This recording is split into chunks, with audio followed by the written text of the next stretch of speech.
And now we'll have Lisa join us as our final presenter. So Lisa will also be sharing a case study. Hello, Lisa. How are you? Great shoes, by the way. So she will be sharing a case study on the journey towards customer-centric marketing and transforming your marketing organization to establish trust, loyalty, and growth. Please join me in welcoming Lisa. Okay, so by a show of hands, how many of you have multiple email addresses? Like, yeah, everybody. And do you guys also have, 500, 1,000 pending emails that are just hanging out in the...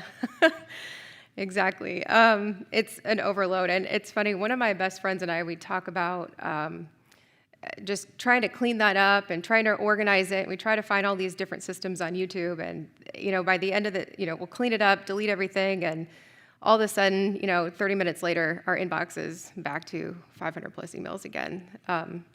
And so as marketers, we're constantly trying to find our ways for our message to stand out in that loud inbox and all the reels and YouTube videos. And we've talked a lot about personalization at this event.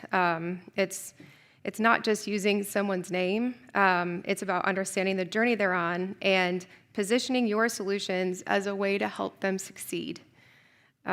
When you start thinking about your customer as a real person with real challenges, you create a market that feels less like selling and more like a conversation with your best friend. To personalize our marketing strategy, we figure out a specific person. We call our ideal customer that Alex when we're trying to hone in on one single person. And we do use all those data points to try to figure out and understand who our Alex, our right fit client is. But then we go a step further and we try to figure out what Alex really wants. We think about like, okay, well, what keeps somebody up at night? We are supposed to be. We're supposed to be investing, we're supposed to be saving, and yet, we don't wake up in the morning thinking about financial planning. And so we really need to get into what keeps that person that we're really trying to market to, what are their true concerns. And so one of the ways we do that, our Alex is a business owner who doesn't wake up thinking about 401k plans and ESOPs. He's thinking, how do I sell my company without having to lose everything that I've built? So we tailor our messaging directly to Alex's concerns and not our products. So when you start thinking about your customer as a real person with real challenges, you can create marketing that feels less like selling and more like a meaningful conversation. In our marketing efforts, we've had many business owners contact us to find out more about the ESOPs and what they could investigate or how that could help their company. It was something they were thinking about and wanted to know more. That worked for them because we're targeting our messaging directly to their need of wanting to sell their business rather than, what is an ESOP and our actual product line. So every business should have great customer service. We all talk about having, kind and professionalism, and we often hear that feedback is key. The feedback from our customers that we hear from is key. But how many of us are truly leveraging our customer feedback to drive growth and improve our customer experience? We don't just listen to our customer feedback, we act on it and refine and perfect our services as best we can. We talked about at our roundtable today how using a CRM tool would actually benefit some of those customer experiences that that you get from different departments when you're talking to one singular customer, and that can be a big issue for a lot of companies when you've got a customer who's calling different departments and trying to ask the same questions. So you don't have to raise your hand, but how many of you have made significant changes to your marketing strategy based on customer feedback alone in the past year? We once assumed, and this was a while ago, but that digital communications, both phone and internet, are the same across the board for everybody. But we had a client who was in construction, and that client, all their employees really just had a mobile phone. They didn't own a computer, and they weren't working with computers at the office. So we had to change our communication tactic for that specific client to gear them only for mobile devices. We could have dismissed the feedback as an exception, but instead we listened and we redesigned our entire communication strategy with them. In another instance, we had improved our clients' internal operations, and we had such a powerful conversation with them over listening to the things that they were struggling with and how we operated. We were able to give them some insights and some changes into what they were doing. And thinking about customer centricity is like looking through a new lens. I didn't start in this industry. I actually came from international logistics and had worked in a completely different field, but I had a different lens coming in as into the financial industry as somebody who wasn't familiar with the jargon and didn't have all the lingo down quite yet. So I was able to look at the way we designed our communications and how we were communicating things to people, and what they were thinking and feeling. Like in our world, a distribution is a withdrawal. And a lot of times, if you're not in the industry, you don't understand that, the specific language that you would need to know in order to talk to somebody. So it's always good to be able to communicate with your customer on a different level than you would communicate, say, with a client or a peer. So we recognize that one of the biggest barriers to engagement is complexity. We listened as questions came in by email and phone calls to compare overlapping questions. We are also able to change our client portal and update the nomenclature and the placement of the search feature to make it easier for everyone to find out what they were looking for. It reduced the amount of the repeat questions that we were getting from clients.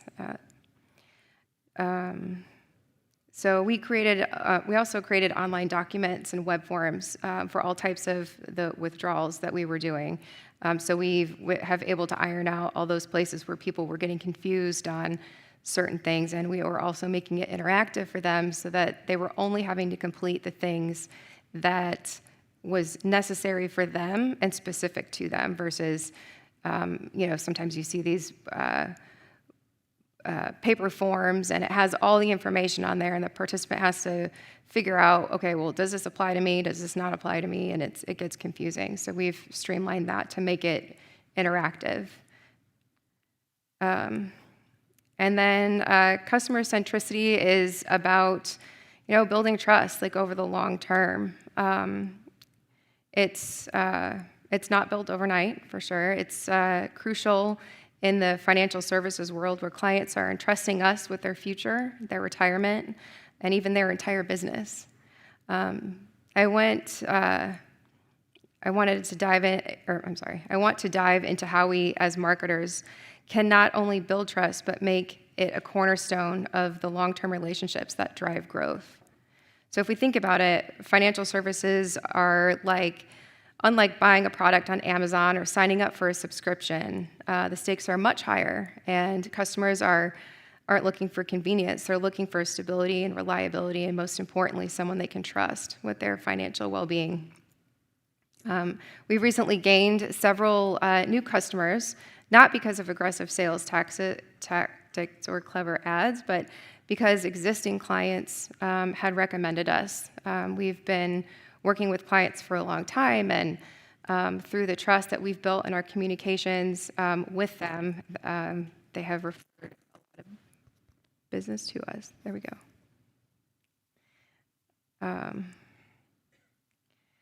So just to recap, personalization makes customers feel understood. Seamless experiences make them feel valued. Feedback loops keep us improving, and trust ensures long-term relationships. These are not just marketing tactics, these are strategies that drive growth one customer at a time. At Leverage, we believe in putting the customer at the center of everything we do, and it's working. So I'm happy to take any questions that you guys have on customer-centric marketing or any of the questions you have in general about that.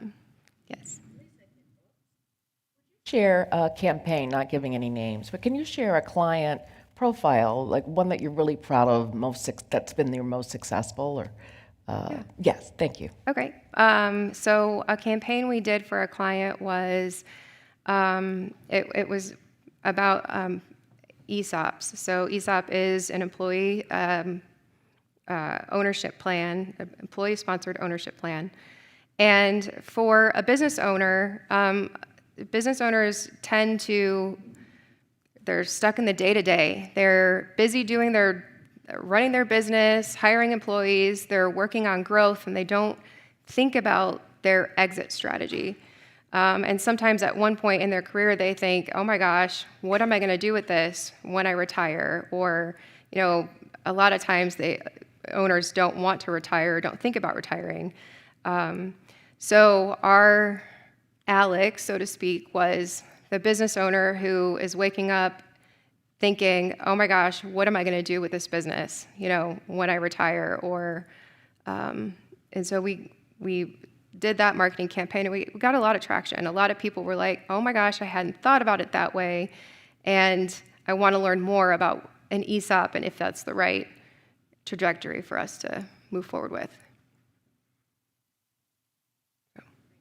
Yeah.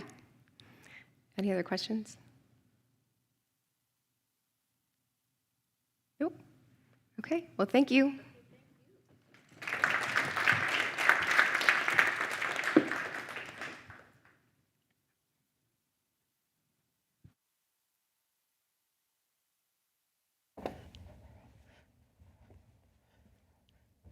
All right, thank you so much for spending the last 48 hours with us. It has been a really incredible sixth annual event, and we've enjoyed it very much. And hopefully there's at least, so the one challenge that I say at the opening is if there's one idea, because there's a lot that we've discussed about personalization, the client journey, and AI, and leveraging, going from a high level to actually implementing tactics and ideas. So, the goal is at least one idea that you can take with you and make it your own. Noodle on that so you can share it with us when you come back next year of how it made a difference in what you're doing in your own businesses and your own lives. So my last request, which you've heard me say many, many times, is please complete the survey. Also on the app, give us about a week for content to be uploaded. So if there's anything that you missed or you want to see again, the information will be there, but it will take about a week for that to happen. And thank you so much. I have enjoyed the experience. We look forward to seeing you next year. And again, Zeba, I want to introduce Zeba. She is the brains behind, this is her team that's putting it all together, Jason and team. So we really appreciate her coming from Canada and being here in the Midwest. And I want to personally thank you. Again, I'm Leonida Ragland Brooks and have really enjoyed my 8th time with DMFS and Strategy Institute. And one of the thrills I get is being able to create the networking opportunities and being able to hear your ideas and having an iterative process. It's been a great day. It's been a wonderful summit. And thank you to all of those who are virtual. We really appreciate you being with us wherever you may be in the world. And this concludes our summit. So thank you.